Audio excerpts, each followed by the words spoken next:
ಬೆಂಗಳೂರಿಂದ 60 ಕಿಲೋಮೀಟರ್ ದೂರದಲ್ಲಿರೋ ಈ ಜಾಗದ ಹೆಸರು ನಿಮ್ಗೂ ತಿಳಿಬೇಕಂತ ಅಂದ್ರೆ ಫುಲ್ ವಿಡಿಯೋ ನೋಡಿ. ನಮಸ್ಕಾರ ಕರ್ನಾಟಕ. ಬೆಳಗಿನ ಜಾವ 9 ಗಂಟೆಗೆ ಎದ್ದು 10 ಗಂಟೆಗೆ ನಾನು ಹೊರಟಿದ್ದು ಈ ಜಾಗಕ್ಕೆ. ಆ ಜಾಗಕ್ಕೆ ಹೊರಡೋಕೆ ಮೇನ್ ಕಾರಣ ಬಂದು ಈ 2 ಚೇರ್ಗಳು. ಅದ್ರ ಮಧ್ಯದಲ್ಲಿ ಏರ್ ಕಮ್ಮಿ ಇದೆ ಅಂತ ಗಾಡಿ ತೋರಿಸಿದ್ದಕ್ಕೆ ಚೆಕ್ ಮಾಡಿಸಿದ್ರೆ 10 ಪಾಯಿಂಟ್ ಇತ್ತು. ಹಾಗೆ ಮೈಸೂರು ರೋಡ್ ಹತ್ಕೊಂಡು ರಾಮನಗರದ ಕಡೆಗೆ ಹೊರಟ. ಮಧ್ಯದಲ್ಲಿ ಒಂದು ಕಾಫಿ ಬ್ರೇಕ್ ತಗೊಂಡು ನಾನ್ ಬಂದಿದ್ದು ಈ ಜಾಗಕ್ಕೆ. ಇಲ್ಲಿಂದ ಡೆಕಾಥ್ಲಾನ್ ಅಲ್ಲಿ ತಗೊಂಡಿರೋ ಈ ಚೇರ್ಗಳನ್ನ ತಗೊಂಡು ನಾನು ಹೊರಟಿದ್ದು ಒಂದು ಅರ್ಧ ಕಿಲೋಮೀಟರ್ ದೂರದಲ್ಲಿರೋ ಈ ಜಾಗಕ್ಕೆ. ಗವಿ ಬೆಟ್ಟ ಸನ್ಸೆಟ್ ವ್ಯೂ ಪಾಯಿಂಟ್ ಆಕ್ಚುಲಿ ಇದು ಬಂದು ಕ್ಯೂ ಮ್ಯಾಂಗೋ ಫಾರೆಸ್ಟ್.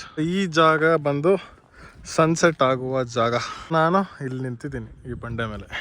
ಈ ಜಾಗಕ್ಕೆ ಬರೋಕ್ಕಿಂತ ಮುಂಚೆ ಏನೇನಾಯ್ತು ಅಂತ ಈಗ ನೋಡ್ಕೊಂಡ್ ಬಂದ್ಬಿಡಿ. ನಾನಲ್ಲ ಬಿಡು, ಹೋಗ್ಲಿ ಬಿಡು, ಸುಮ್ಮನೆ ನಿನ್ನ ಭಾಷೆ ಬರುತ್ತೆ ನಂಗೆ ಮಾಡಿದೆ. ನಾನಲ್ಲ ಬಿಸಿಲಿದೆ ಬಟ್ ಚೆನ್ನಾಗಿದೆ. ಬಿಸಿಲಿರಬಾರ್ದಿತ್ತು, ಒಳ್ಳೆ ವ್ಯೂ.